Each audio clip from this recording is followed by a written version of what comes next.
Hi అండి, అందరికీ నమస్కారం. నేను మీ హరి విశ్వనాథ్, ఎఫ్టీపీ న్యూస్. నీటిపారుదల వ్యవస్థలపై దాడి, అన్యాక్రాంతమవుతున్న గెడ్డలు. వివరాల్లోకి వెళ్తే విజయనగరం జిల్లా కొత్తవలస మండలంలో బీసీ హాస్టల్ వెనకాతల గెడ్డను ఆక్రమించే పరిస్థితులు కనబడతా ఉన్నాయి. ఇప్పుడే కాదు, సుమారు గెడ్డని 100 అడుగులున్న గెడ్డని ఇవాళ 6 అడుగుల గెడ్డకి తీసుకొచ్చే పరిస్థితి కనబడతా ఉన్నాయి. ఆక్రమణదారులు హ్యాపీగా ఇల్లులు, పర్మనెంట్ ఇల్లులు కట్టుకుంటూ అక్కడ విలాసవంతమైన జీవితాలు గడుపుతూ ఉన్నారు. ఇటు అధికారులు నిద్రపోయే పరిస్థితి కనబడతా ఉంది. ఇక్కడ అధికారులు చూసి చూడనట్టు వ్యవహరిస్తున్నట్టు తేటతెల్లమవుతూ ఉంది. గెడ్డల విషయంలో కన్ఫామ్గా అధికారులు దృష్టి సారించాల్సిన పరిస్థితి ఎంతైనా ఉంది. రానున్న వర్షాకాలంలో వస్తున్న వరదలకు ఈసారి ఆంజనేయపేట అవనండి, ఎస్సీ కాలనీ అవనండి, సీతంపేట వయా శివాలయం వెళ్ళే రూట్లో ఎప్పుడూ రోడ్డుని దాటుకుని వరదలమే వరదలు వెళ్తూ ఉంటాయి. ఈసారి రోడ్డు కొట్టుకుపోయిన పరిస్థితి కనబడతా ఉంది. ప్రజలు కూడా నష్టపోయే పరిస్థితి కనబడతా ఉంది. ఇల్లులు కూడా కొట్టుకుపోయే పరిస్థితి కనబడతా ఉంది. ఇలాగే కానీ గెడ్డని ఆక్రమణ చేసిన ఆక్రమణదారులను మీరు ఎంకరేజ్ చేస్తూ ఉంటే రానున్న రోజుల్లో పెను ప్రమాదాలు చోటు చేసుకునే పరిస్థితి కనబడతా ఉందని ఇక్కడ ప్రజలు ఆవేదన వ్యక్తం చేసే పరిస్థితి మనం చూస్తూ ఉన్నాం.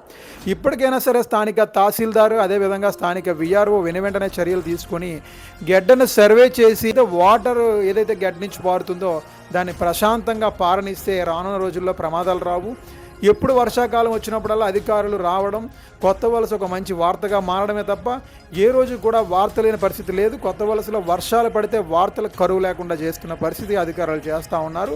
ఈ గెడ్ల విషయంలో మాత్రం అధికారులు దృష్టి సారించకపోతే రానున్న వర్షాకాలంలో అతి దారుణాలు జరుగుతాయని ఇక్కడ రాజకీయ నిపుణులు అవనివ్వండి, అదేవిధంగా అధికార పార్టీ నాయకులు కూడా చెవులు కోరుకునే పరిస్థితి మనం చూస్తూ ఉన్నాం. ఏది ఏమైనా సరే ఇటు అధికారులు అవనివ్వండి, ప్రజా ప్రతినిధులు అవనివ్వండి, ఈ విషయంలో వెంటనే స్పందించాలి.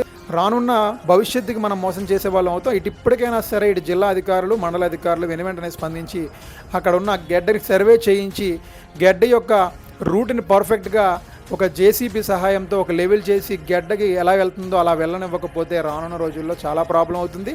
గెడ్డలో ఎవరైనా సరే పేదలు ఇల్లు కట్టుకుంటే వాళ్ళకి ఒక గవర్నమెంట్ ల్యాండ్ చూపించి ఇల్లులు కేటాయిస్తే ఉపశమనం కలిగే పరిస్థితి కనబడతా ఉంది. ఈ విషయంలో స్థానిక ఎంఆర్ఓ, విఆర్ఓ వెంటనే స్పందించాలి. లేకపోతే రానున్న రోజుల్లో ఆక్రమణదారులే కాదు 6 అడుగుల గెడ్డ కూడా ఉంచరు అనే విషయాన్ని ఇక్కడ ప్రజలు అంటునే పరిస్థితి మనం చూస్తూ ఉన్నాం. అయితే ఈ విషయంలో స్థానిక తహసీల్దార్, విఆర్ఓ ఏ విధంగా స్పందిస్తారో వేచి చూడాల్సి ఉంది. చూస్తూనే ఉండండి ఎఫ్టీపీ న్యూస్. మరిన్ని వివరాలతో మేము ముందుంటాం. తల్లిదండ్రులారా, మీ అమ్మాయికి 10వ తరగతి పూర్తయిందా? మీ అమ్మాయి భవిష్యత్తు గురించి ఆలోచిస్తున్నారా? MPC, BiPC, MEC, CEC, HEC గ్రూపులతో పాటు ఐఐటీ, ఎంసెట్, జేఈఈ మెయిన్స్ మరియు నీట్ కోసం ప్రత్యేక శిక్షణ. ఇదే సందర్శించండి Saint Ann's intermediate college for girls, Mangalapalem.